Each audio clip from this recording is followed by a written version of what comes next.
Hi అండి. ఈరోజైతే బంగాళదుంపలతో మంచి కర్రీ అనేది చేసి చూపిస్తాను. మసాలా కర్రీ చాలా టేస్టీగా ఉంటుంది. లేదా ఫ్రై అని కూడా అనొచ్చు. ముందుగా అయితే బంగాళదుంపలు తీసుకొని ఈ విధంగా కట్ చేసుకొని వాటర్ పోసుకొని ఉడికించుకోవాలండి స్టవ్ మీద పెట్టుకొని. మనం మధ్యలో ఇలా చాకుతో దేనితో అయినా కదుపుకొని చూసుకుంటే తెలుస్తుంది. ఈ విధంగా ఉడికిన తర్వాత పొట్టు తీసి పక్కన పెట్టుకోవాలి. కర్రీ కోసం సన్నగా కట్ చేసుకున్న ఆనియన్స్, పచ్చిమిర్చి, ఎండుమిరపకాయలు, కరివేపాకు అలాగే పోపు దినుసులండి.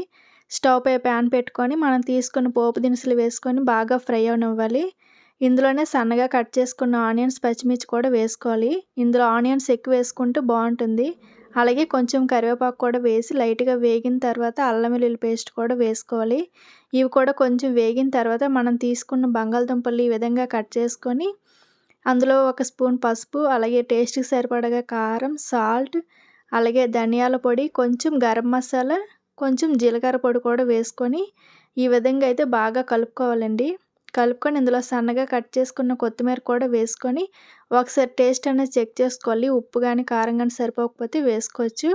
ఈ విధంగా కలిపిన దాన్ని మనం ఫ్రై చేసుకున్న ఆనియన్స్‌లో వేసుకొని ఒకసారి బాగా కలుపుకొని మూత పెట్టి ఒక 2 నిమిషాలు మగ్గించుకోవాలి. అంతేనండి, చాలా టేస్టీగా ఉంటుంది. అలాగే సింపుల్‌గా కూడా అయిపోతుంది.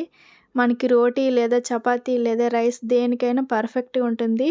వీడియో నచ్చితే లైక్ చేయండి. ఛానల్‌ని సబ్స్క్రైబ్ చేయండి. Thank you.